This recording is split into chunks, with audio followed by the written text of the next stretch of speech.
Hello, everyone, and welcome to Movie Goodness, where we examine life through cinema here on the KB Radio Network. I am your host, Kevin Reed, and today we are going to travel to the planet Eternia.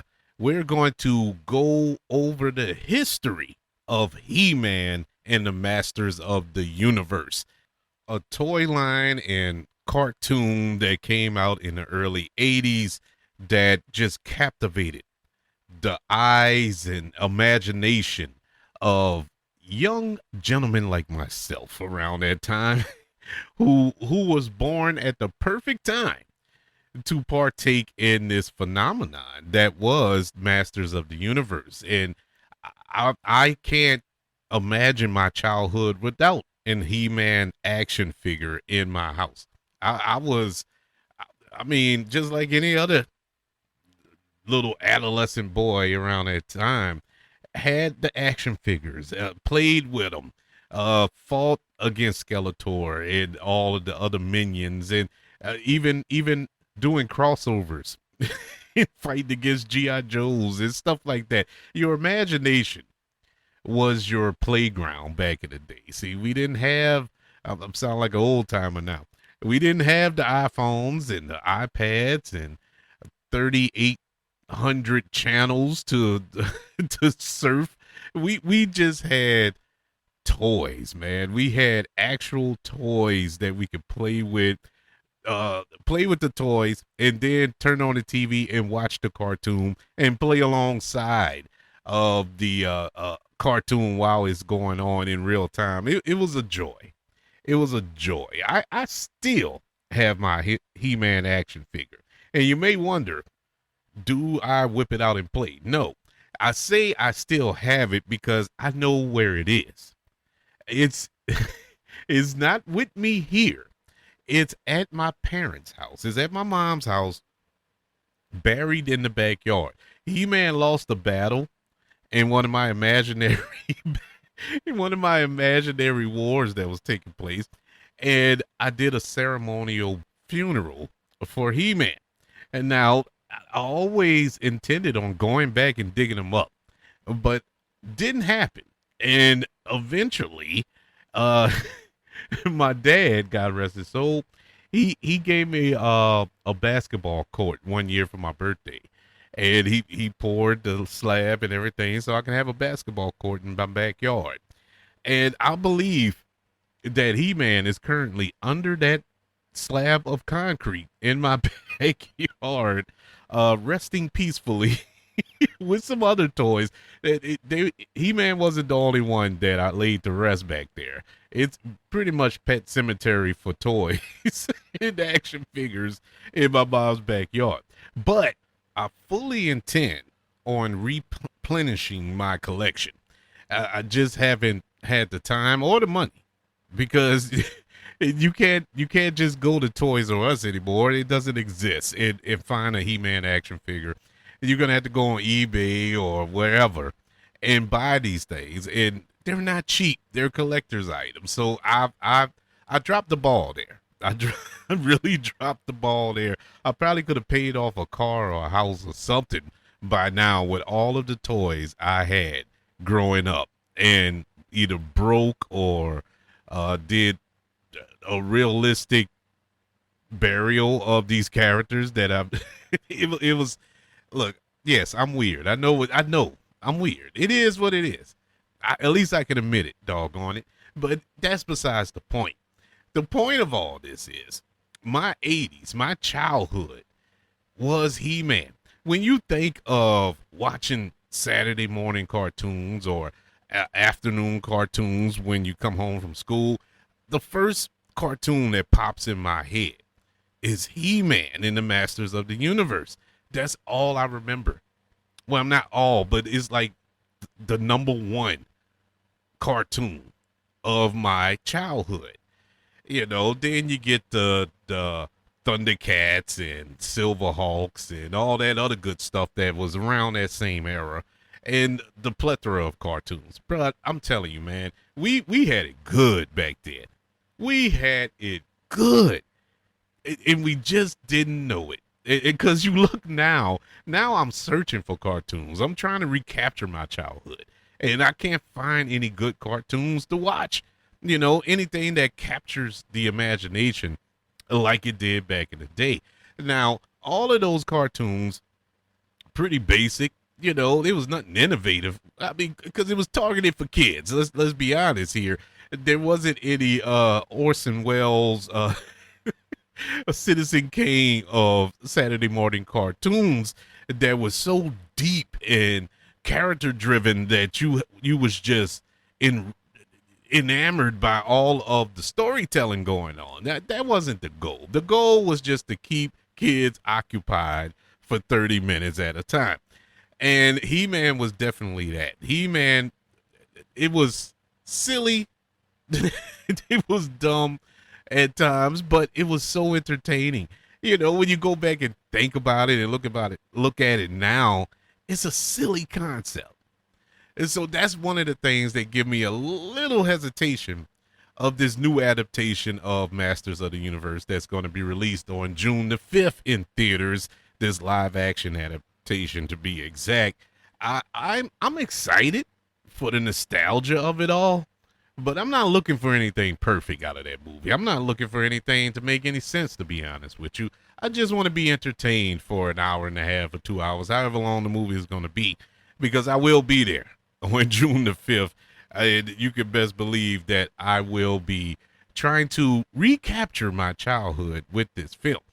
With all that being said, let's go back to where it all started. What was the genesis of this character? In case you don't know, if you wasn't an old grizzled man like myself and wasn't around this time and don't know exactly how this character came to be. Well, is he based on a comic book? Is he a character that came from the mind of a studio head that just wanted to make a quick buck with a Saturday morning cartoon? Or did it come from a toy line? Well, if that was your guess, you was 100% correct. He-Man is a superhero of this franchise called Masters of the Universe, which includes a toy line, several animation TV series. Most recently, they had adaptation on Netflix and comic books as well. And as of June the 5th, 2 live action films. The one that's coming up on June 5th, and the other one is going to be our review at the end of our show, Masters of the Universe, which came out in 1987. Yes, 39 years ago. 39 years ago. I can't believe it was that long. Next year it'll be 40 years since Masters of the Universe that starred Dolph Lundgren as He-Man. You have Frank Langella as Skeletor. A movie that is so bad. When you hear people say movies that are so bad they're good, they're talking about Masters of the Universe from 1987. Horrible movie, but we'll get to that in a few minutes. But He-Man is categorized by his superhuman strength and his powerful sword, and just like any superhero, whether it's in comic books or any other media, he does have an alter ego, Prince Adam. And He-Man and his friends, they attempt to defend the secrets of Castle Grayskull on planet Eternia and the rest of the universe from the evil forces of his uncle and arch enemy Skeletor.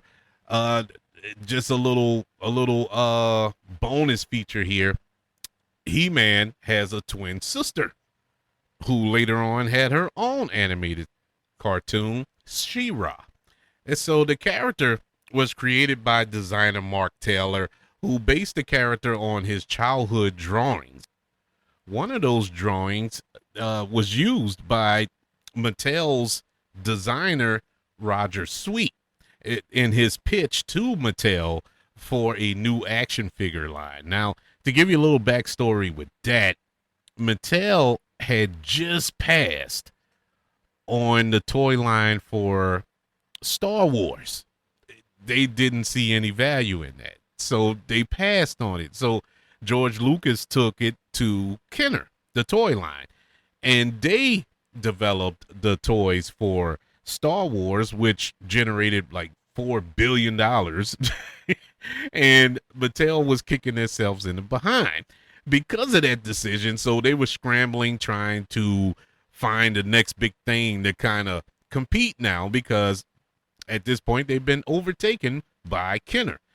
So after failure after failure after failure, they tried out this He-Man thing. This was back in 1976, and it was Roger Sweet who chose the name He-Man and suggested that it have a twist action wrist, something that was innovative at the time as far as action figures and toys are concerned.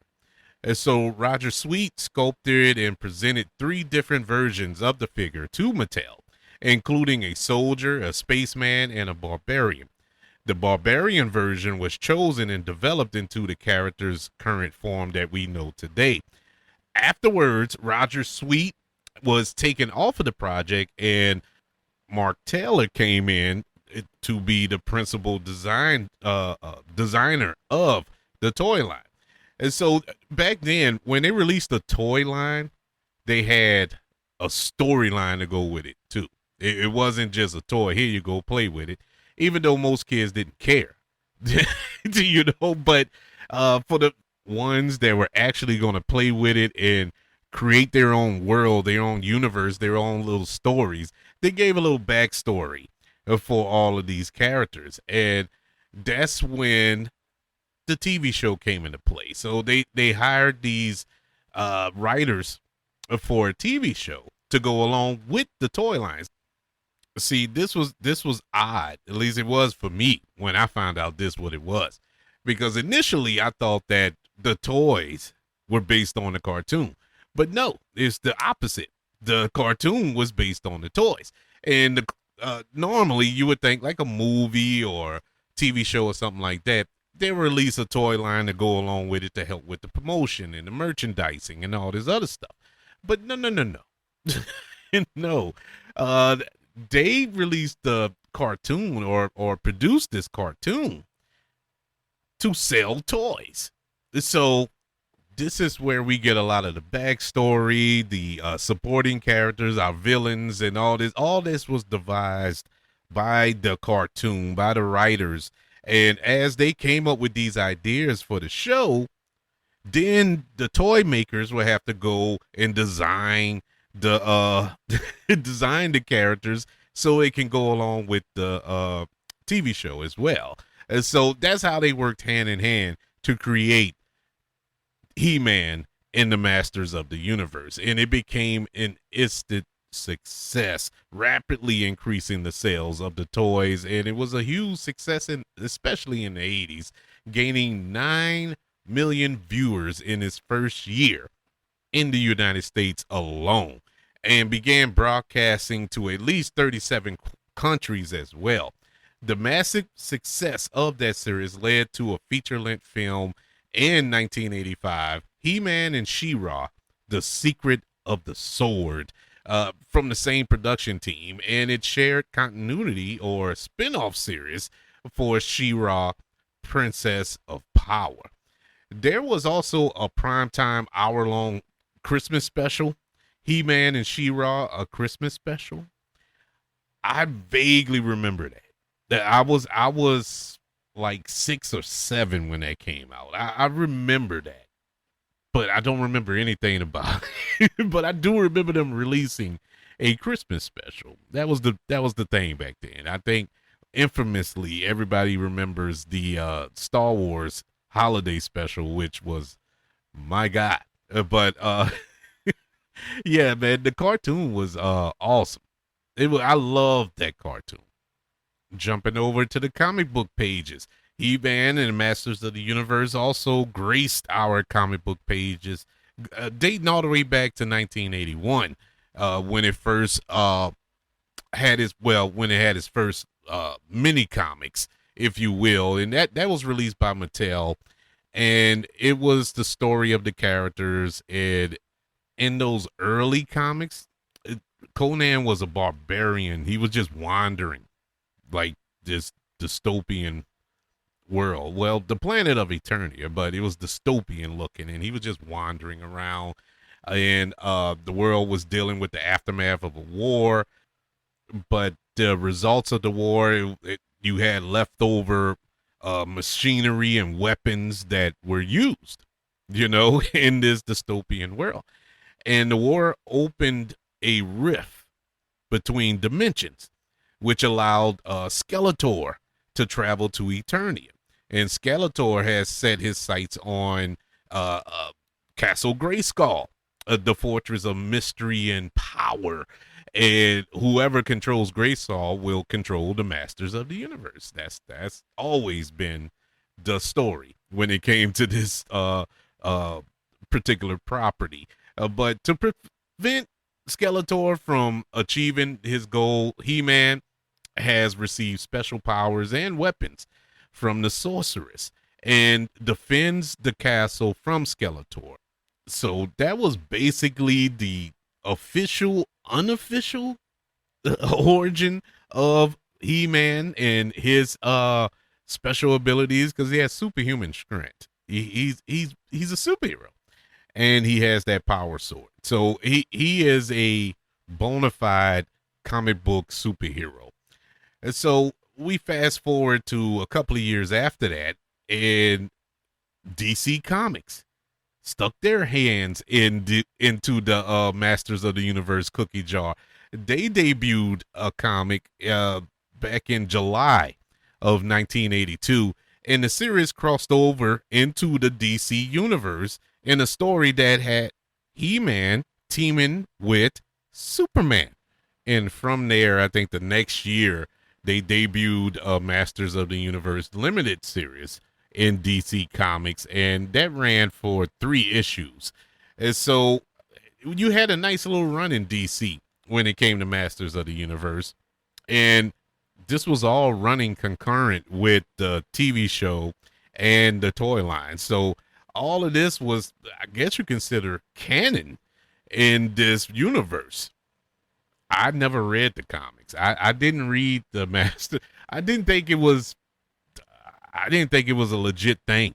To be honest with you, because you normally around that time you always get comic book uh, adaptations of a TV show or a movie that was just like one-offs and stuff like that. So I never really paid much attention to them unless they had serious runs in the comics.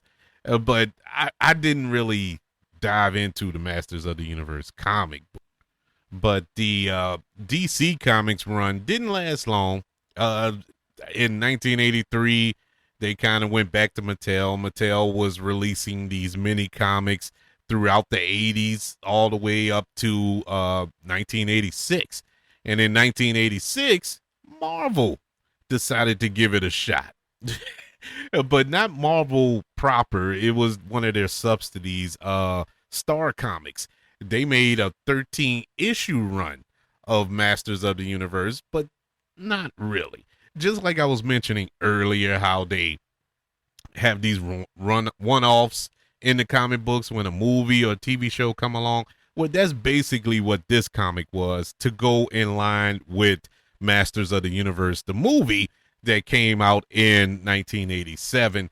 And this was the story or the backstory. It was a 13-issue run for this version, I guess you could say, of Masters of the Universe, because if you've seen that movie, like I said, we'll go over it. But if it's not a true adaptation of this property.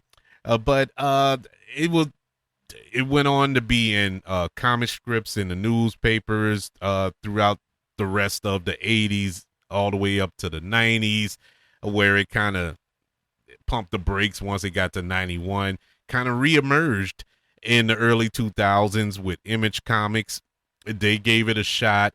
It bounced back to DC under Dark Horse Comics, and 2011, I believe, and it had a nice little run for about 4 years there, and went back to DC proper, where it was a part of the official DC universe.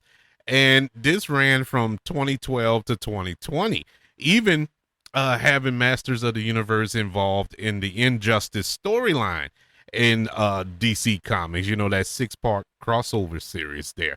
Very, they held it up, man. I remember reading the issue with He-Man in it. I was like, wait, what?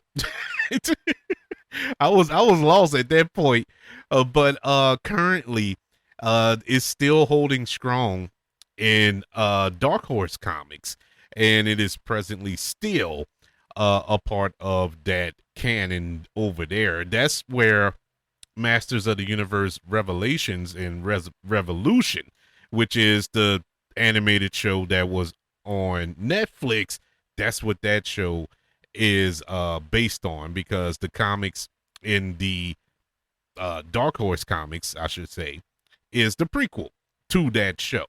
And so here are the list of all of the TV shows that He-Man and the Masters of the Universe are affiliated with, going all the way back to the premiere of He-Man and the Masters of the Universe in 1983. This graced the small screen for the majority of my come-uppins when I was a youngster. In 1985, you had He-Man and She-Ra, a Christmas special. In 1990, The New Adventures of He-Man. In 2002, He-Man and the Masters of the Universe. Now, let me pause for a second right there. That was a really good show. That was one of the best adaptations of He-Man that I can recall. It was so realistic and, well, I say realistic, but grounded and raw, and it was adult. You know, it really, I guess that show felt like, okay, the little kids that watched in 1983, they're grown up now, and so He-Man needs to grow up with them, and that's what the 2002 version felt like. It was so good, so good. Didn't last long. I was kind of upset by that. It didn't last long at all. But it was so good.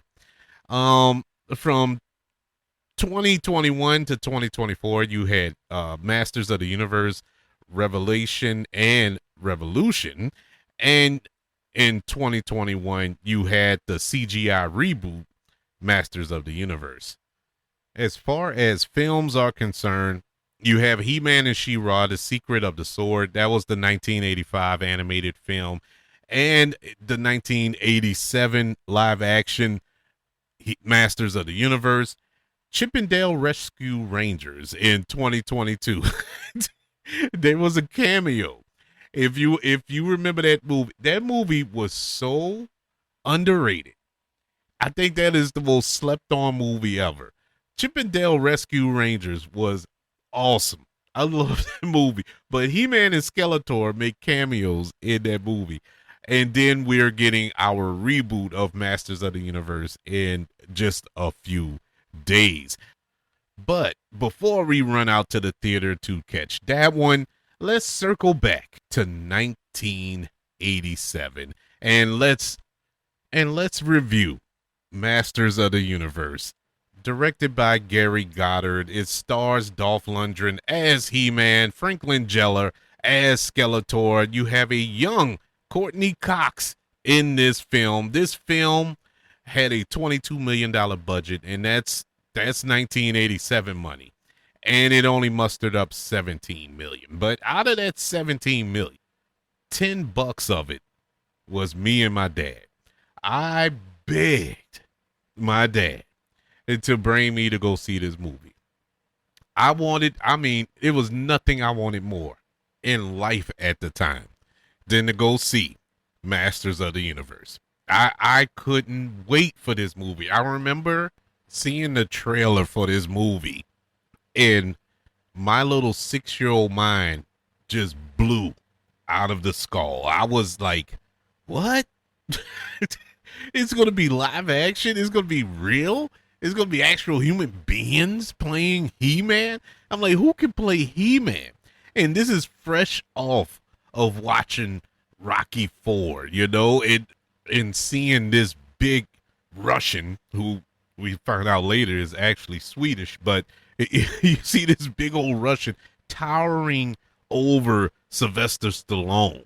And Sylvester Stallone, around that era, he was Rambo, he was Rocky. I mean, he was a man's man. This big old muscular guy, and to see him look like a little kid next to this guy in that movie was like phenomenal. Like, where did they find this guy? Wait, he's gonna play He-Man? Oh yes, perfect, perfect. But I'm 6 years old. I wasn't a cinephile back then. I didn't consider the fact that Dolph Lundgren at the time couldn't act. He couldn't act, but it barely spoke English. From what we find out later on, his lines had to be fed to him, and so that's me now talking. Back then in 1986, 87, I didn't care. And so we go we go forward. I get to see Skeletor in live action. I get to see Eternia in live action. I get to see a man in at arms. You get Orko. I get to see all of these characters.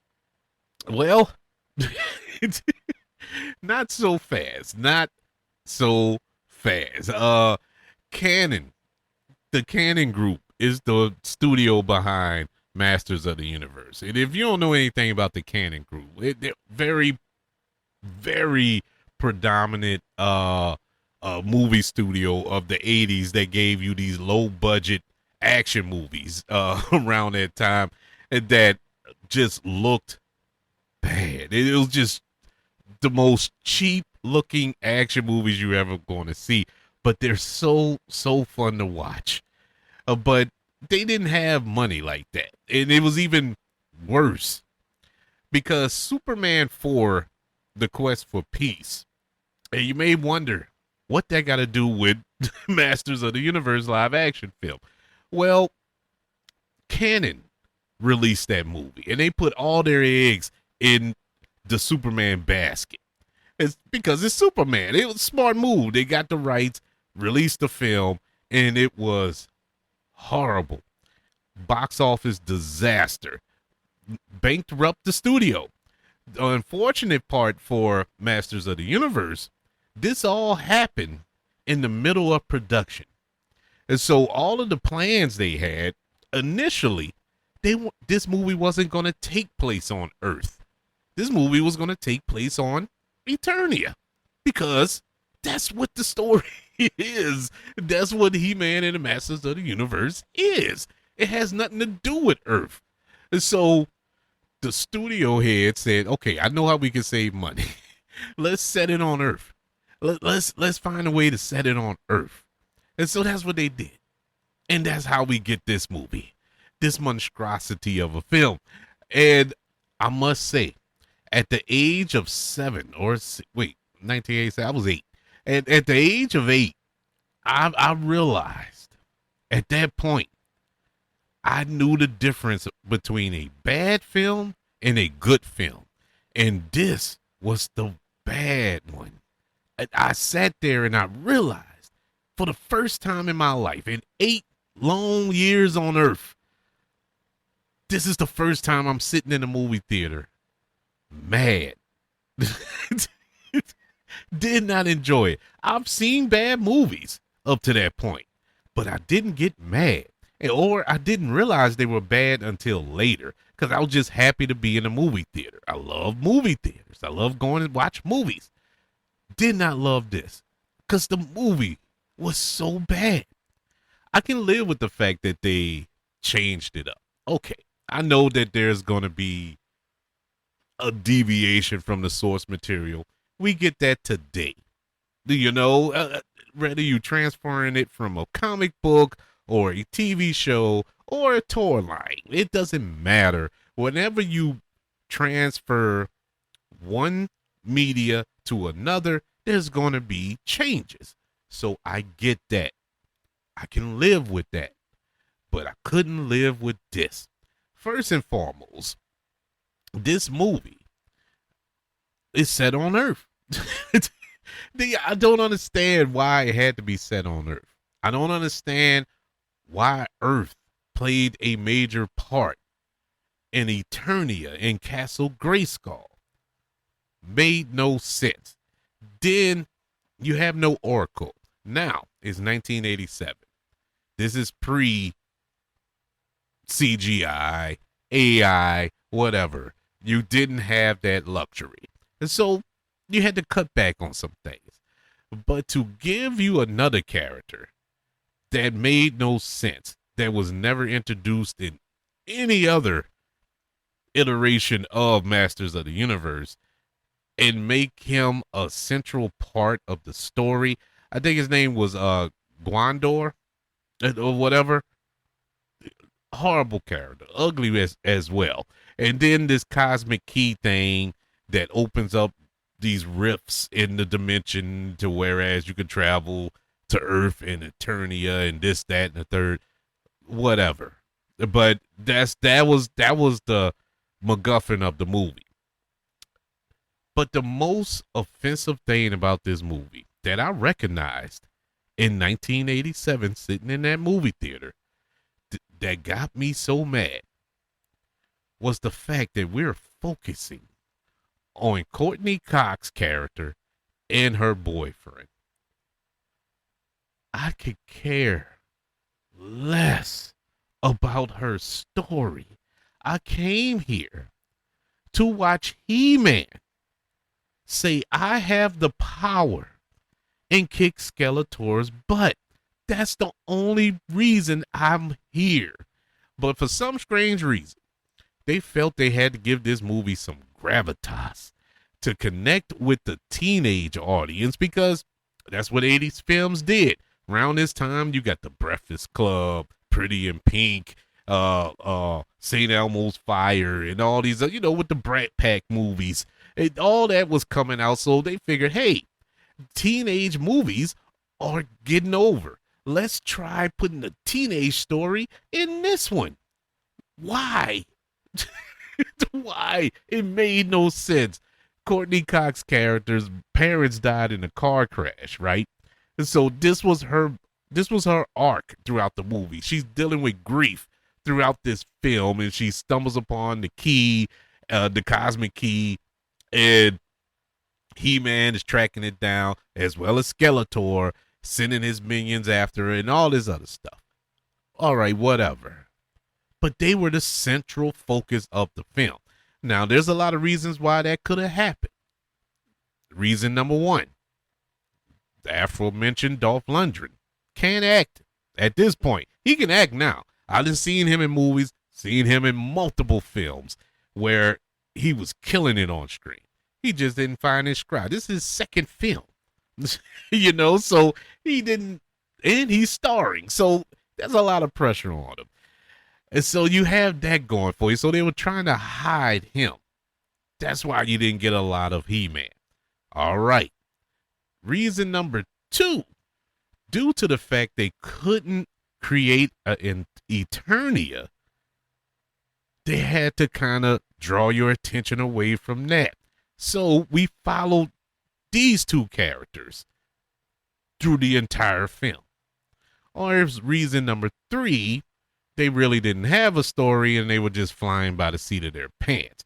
I go with reason number four, all of the above. It's just a dumpster fire of a movie. The performances here, look, everybody was trying. I rewatched it the other day. I can honestly say they were trying. They had nothing to work with. It was nothing they could do to make this movie better, acting wise, their performance wise. What was on the page was complete garbage.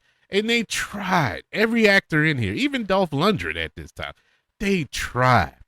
But you know who tried the hardest? And you know who I love even to this day?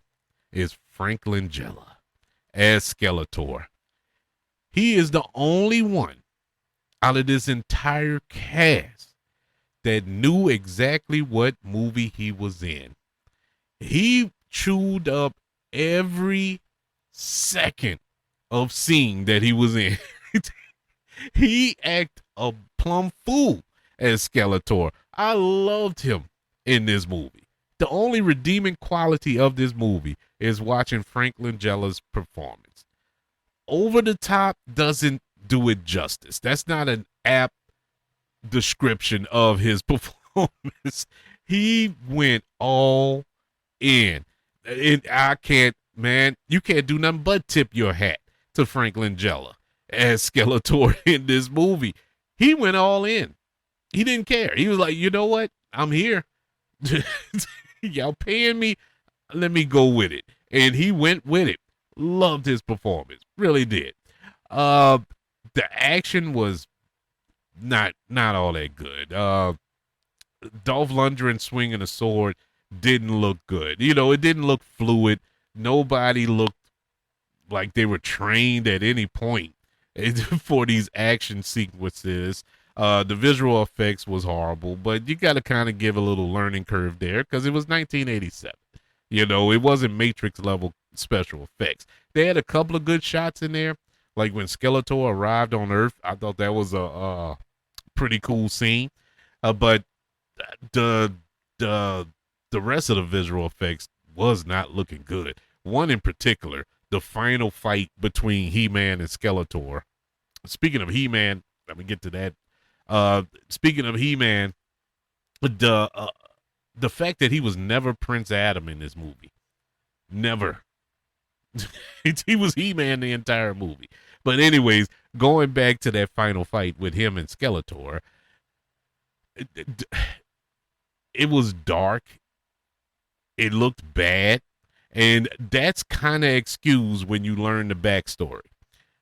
The sets were being torn down as they shot. That's how much they were in financial peril during the production of this movie. They'll shoot scenes in a certain set and they'll move on to the next scene and they'll tear down the set so they can kind of hurry up and rebuild another one for another movie to try to pull them out of this financial bind that they're in.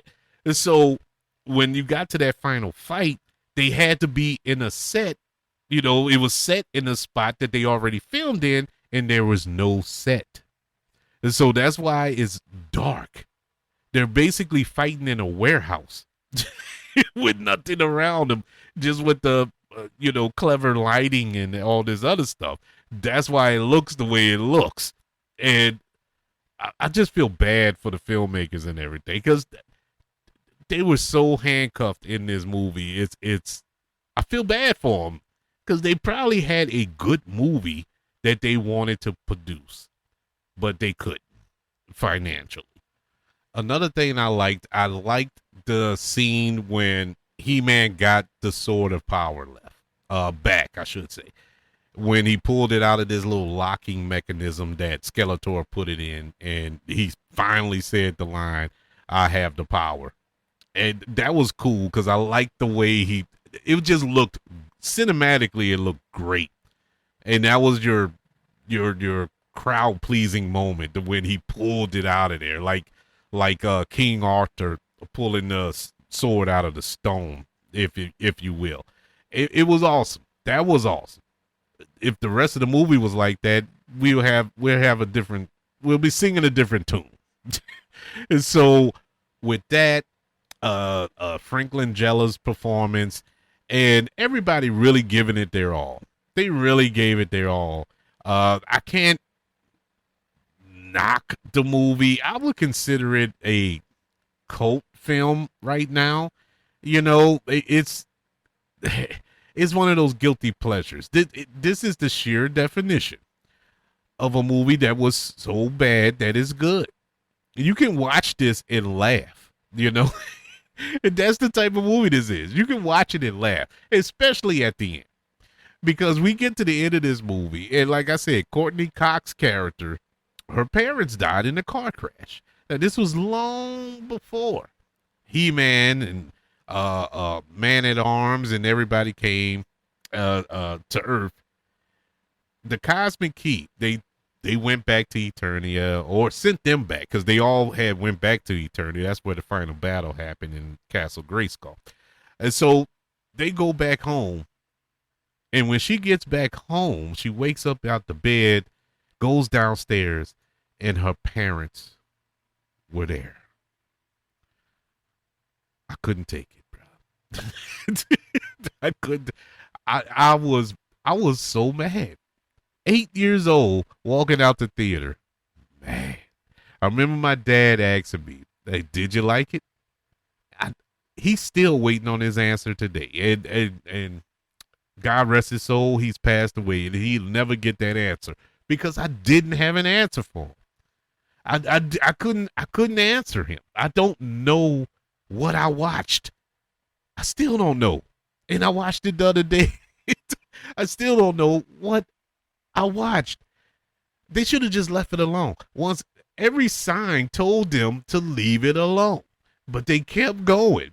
They tried their best to make chicken salad out of chicken you know what, and it still was chicken you know what, and then had the audacity, and I didn't notice at the time because this is pre-MCU, stay to the end of the credits and all that there, so I didn't know anything about a post-credit scene and all this here.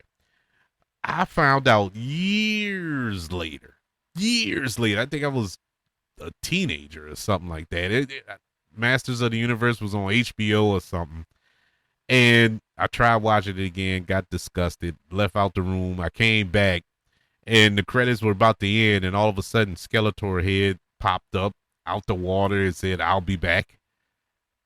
I'm like, wait, what? Wait, they just add that, or that was there the whole time?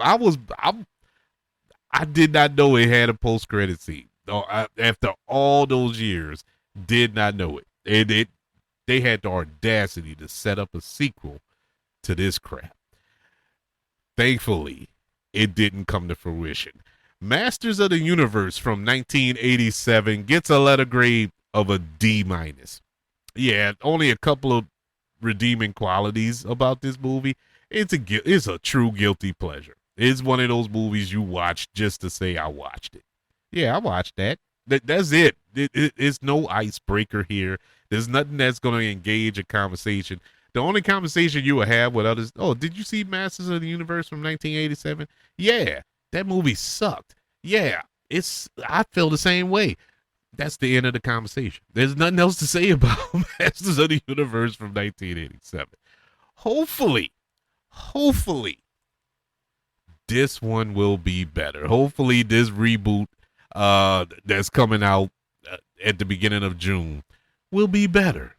As long as it's better than this, I'm good. I feel like I got my money's worth. And judging by the trailer, it looks like it's leaning into the camp. It's leaning into the real origins of the character. We're going to get a real adaptation of Masters of the Universe, He-Man and Prince Adam and Skeletor and all this other good stuff. It looks like we're getting what we hoped we had gotten in 1987, but we shall see. I would like to know, did you own any action figures from Masters of the Universe, or did you collect them? Did you break them? Did you bury them in the backyard after a long, exhausting battle with Skeletor? I would like to know that. I like to know, did you watch the 1987 Masters of the Universe film with Dolph Lundgren as He-Man, and what were your thoughts on it? It sucked. Okay, yeah, that's all we could talk about. Anywho's, I want to know your thoughts. Email the show, kbradiopodcast@gmail.com. You can also search for the show on all social media platforms. Just search for the KB Radio Network. Also, don't forget about YouTube. Subscribe to the KB Radio Network channel and like this video if you don't mind. Don't forget about the 5 stars, the reviews, and sharing this show if you're listening on Apple Podcasts, Spotify, iHeartRadio, wherever you are currently listening to movie goodness here on the KB Radio Network. Everybody, thank you for joining me as we went over the history of He-Man, Masters of the Universe. Want you all to know that I love you. Continue to love everyone. And until we speak again, you all be blessed.